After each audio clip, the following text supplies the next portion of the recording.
Hello, everyone. So I do hardware games, and for this talk, I'm going to just run you through a couple experiments I've done, then go a bit into depth, depending how much time we have, on one of the games called Wobbler, which also is going to be on show later. And then I'm going to show you where to make them and where to show them, basically, very briefly, though. That's me. I'm just probably going to skip over this. I used to do mobile stuff, and I got into hardware through that, and then now I'm doing hardware games full-time, basically. One of the first things I've done was this weird game with force feedback sliders. It's like an 8-player game with these moving kind of little sliders that kind of move by themselves if you don't touch them, and then once you hold them, they become yours. So it's kind of a nice back and forth between the machine and you. Another thing I did was like this weird rubber band controller, which you'll see in a second here. And it's kind of what I do always when I do these things. I kind of try to find unique and weird input mechanisms and try to build a game around this. So this was at the Global Game Jam earlier this year. And you see like this conductive rubber band, and I use an Arduino to feed that into Unity and then run a little rogue simulation to shake these things up. This game is very interesting because it actually plays, it looks very nice, but it doesn't play very nice. So it's kind of the opposite of other games I've done where they look kind of weird at first and you don't understand, but when you play them, they're good. This one is the opposite. It's quite interesting. It doesn't play very well, but it looks cool on Twitter. I don't know. This is my most retweeted thing, this one, but it's not a good game. So it's kind of interesting to see the difference between like the visual appeal and how it feels like. Another thing I've done is, can you turn down the volume, please?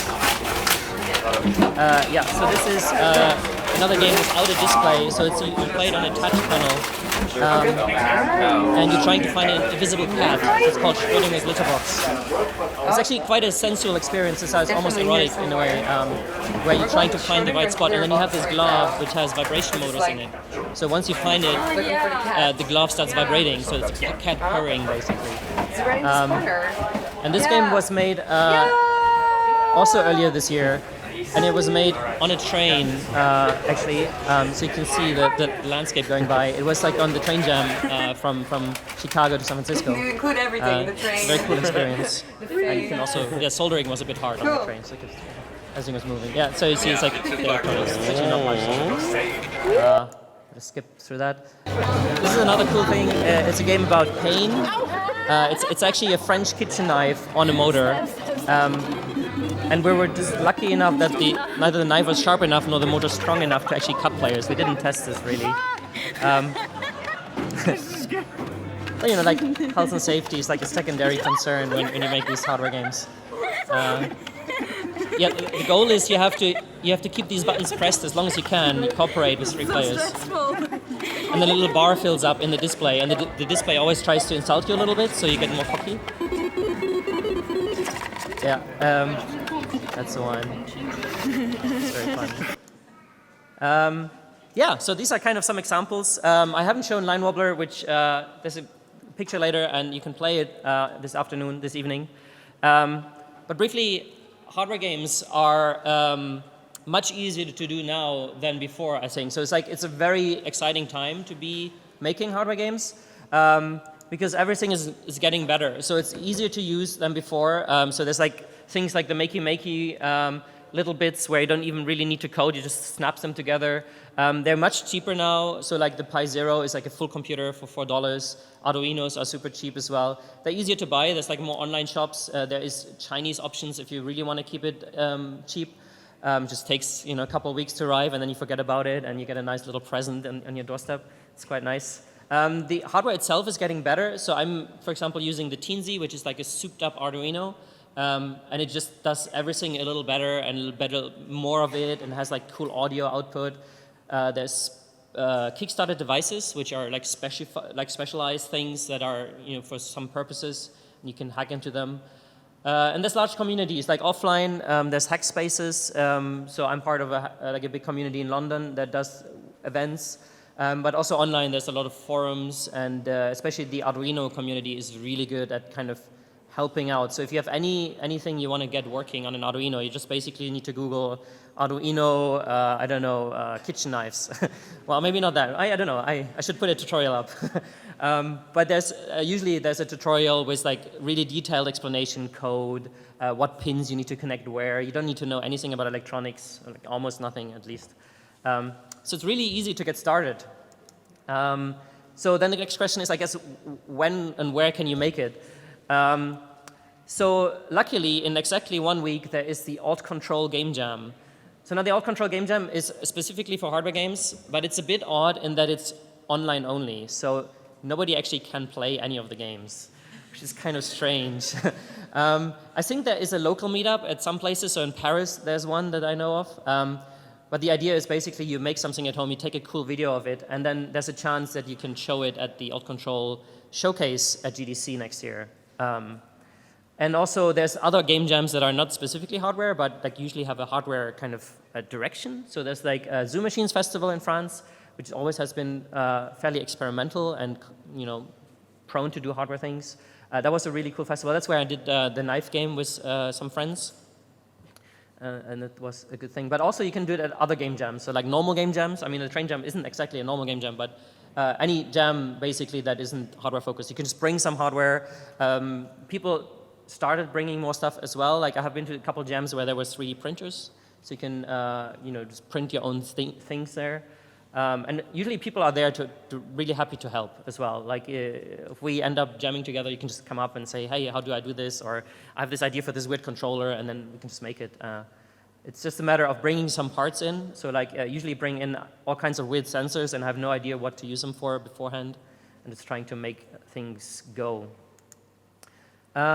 Yeah, and so now on to Line Wobbler, which is one of the games I made with a friend at a previous game jam 3 years ago now at Exile Game Jam. And so this is the initial prototype after 48 hours. So it's actually, you can't really see what's going on, but it's fairly close to the finished game now. You see in the back there's like this joystick, and it's actually a shoe tree spring. I don't know if you know these things to keep your leather shoes in shape. I don't know, my grandma had those, and I kind of stole them from her, basically.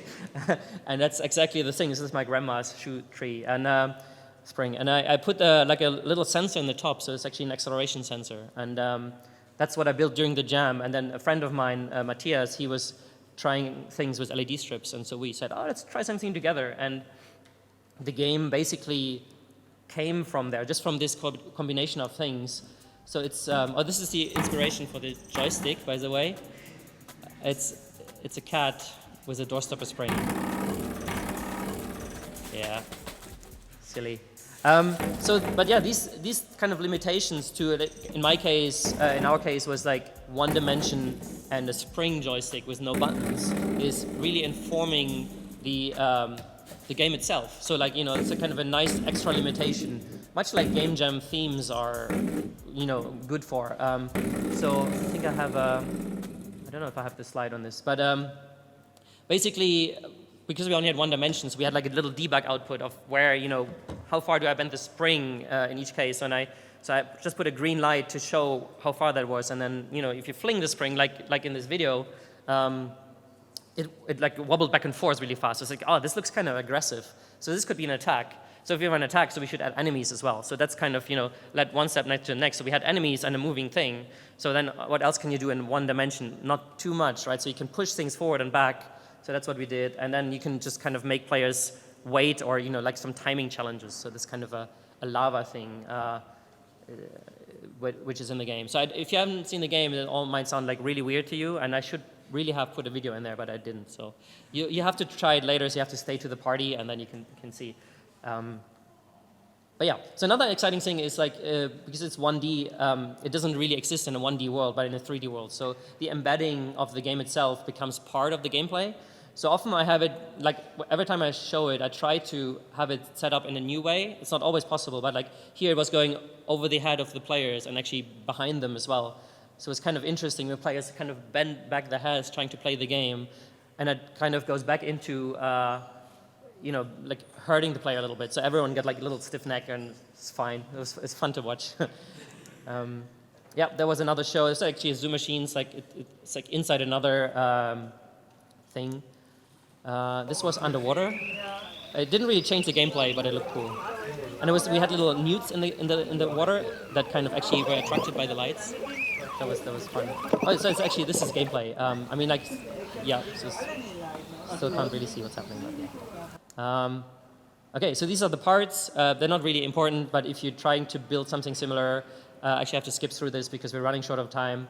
But yeah, so I showed this at a lot of festivals, and through these festivals, I kind of iterated through the design. So one example is the springs. So like you see there, these shoe springs first, but then I needed to make my own springs because they weren't actually strong enough. So I went to a spring factory and had these springs bent for me. I was like, they were actually really confused at first. And what do you want to do? Like a joystick? But I managed to explain to them how it worked in detail, and they kind of cut me a spring to measure. So this is like one of them being made, and then it makes the diameter a bit smaller for the top, and then it cuts them off. So it's really exciting to watch, actually. Yeah, I guess the next one. I'll cut through this. Yeah, I had like 50 of those made, yeah. So actually, yeah. So I skipped through this as well. This is like laser cut stuff. So in these hack spaces, you can get really a lot of things done. 3D printing. You have little helpers that kind of learn to test your game. This is like the Hackspace cat in London. So cute. So the next version I want to do is I want to put some catnip in the controller as well, so that then the cat controls the game and another cat, runs after the green dot. Let's go through this. Oh yeah, so AltControl GDC, I mentioned this briefly. This is like a really cool showcase for the game. And there's like a lot of different showcases where you can show it. So you start with experimental stuff and then go further to museums in the end. There's a lot of lists there. I have no time to go into detail for those. Burning Man, it's really cool to watch on drugs, apparently. I wouldn't know.